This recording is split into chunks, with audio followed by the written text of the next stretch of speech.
a tree. Started sometime last summer. Things haven't really been the same since. Now, he's never been one to confuse things that are not alike before. Never thought a Bible was a doorstop, never thought a drunk was a dad, and never once thought a tree was a person. So I don't know how he's come to confuse me for a tree. In his defense, I have been standing in the same spot for a very long time. When I explain my lack of movement is not because I'm a tree. I just enjoy watching people. I find them funny, busy in themselves, rushing around this world to find the time when time has already found them. I ask him if he's ever stopped to breathe, to slowly exhale. All anyone needs to do is slowly exhale. He tells me that's what trees do. So I tell him all the things I do that a tree can't, like stand in the rain. At night, I don't even get cold. I spread my arms out, counting the droplets. 1, 2, 3, 4, 5, 6.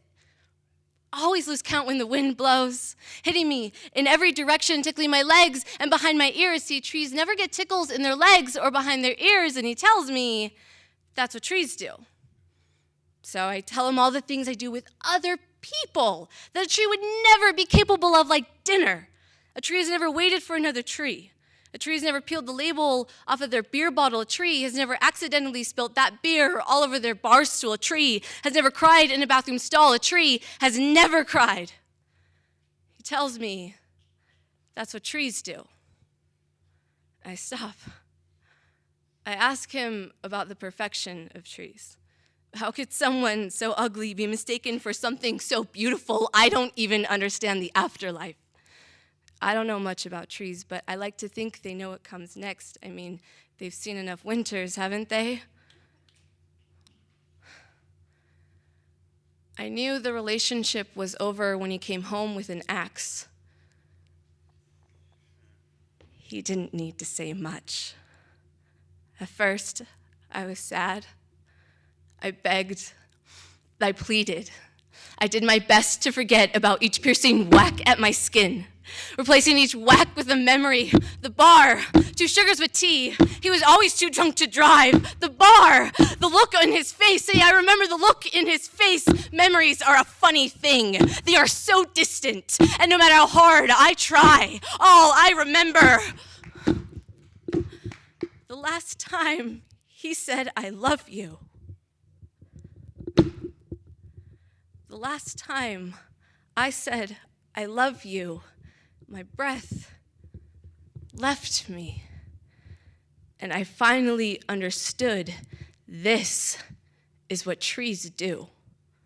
It's cold outside. Just need a fire.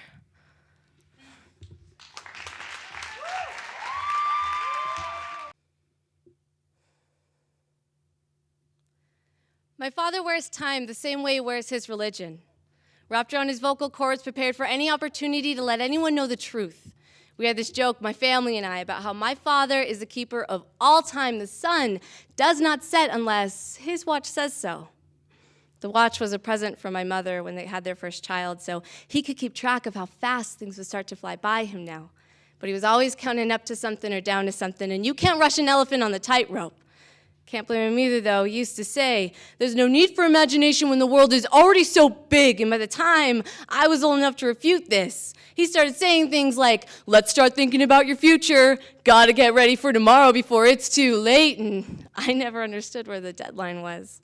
Never understood what the hurry was for. It always seemed such a waste of time to keep track of the time. Although he never missed a birthday. Never missed one of those second thought holidays. He never missed a beautiful day. Because see, we have this joke, my family and I, about how my father is the keeper of all time, which is why I laughed when the doctor said 6 months. See, this doctor obviously does not understand that the watch decides when it's time to go, and nothing can change this. See, if I set the watch back 2 minutes, everything else would follow. The moon would stay right 2 minutes too late. The birds would fly south 2 minutes too slow, and simultaneously death would grow behind schedule. I set that watch back 780 times. It's May 4th, 11:15 a.m. He's pushing Gabby on the swing set. He's trying to teach her how to push, and it's a beautiful day. I am not helping him to the car again. I am not walking my father to the hospital again. I am not watching him read his Bible again and again. Every 1,140th minute, my knees pretend they believe in God. It's May 4th, 3:42 p.m. We're talking about how old I'm getting. He's mentioning my new tattoo, and I notice there's something stuck in his tooth. God damn. It's a beautiful day.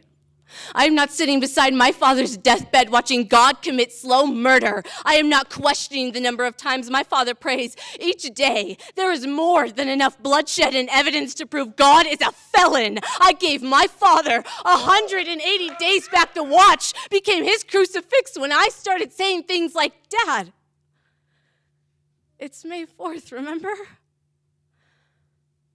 We are not here right now. We are home in our beds, and you still have 6 whole months left. God damn. It's a beautiful day.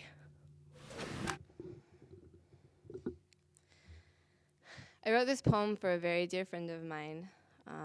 So I just want to know, if this poem ever crosses his path, I just want to know that my door is always open to him. My friend William is a gardener. He's getting ready for the new season. I can already see the buds blooming in his eyes. They are soft and sleepy, like they hold too many secrets. William only plants poppy blossoms. He tells me, it started in New York. All the best things start in New York. If I knew he wasn't talking about heroin, I might have believed him. William can somehow still see the beauty, still see the innocence of a poppy's first sunrise through the blackest of tar. Like a dove plucked of all its feathers, William has the most careful hands. William's God still lives in New York. I don't believe in God, but if I did, I'd use him to spike my whiskey. Maybe then this bottle wouldn't feel so safe, but what do I know about safety? I know my friend William plants poppy blossoms in his veins because they make him feel like home. He leaves a trail of petals wherever he goes, and I want to pick them up. I take a drink instead. Fall winds will sweep them away soon enough. There won't be any petals to sweep away. See, my friend William is a statistic.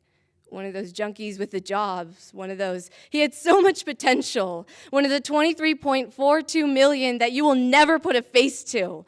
No, I don't leave. But I am not capable of building him a shelter of sober. My bottle gets heavier each time I take, but I will always find a reason to pick it back up. My friend William is dreaming from his deathbed.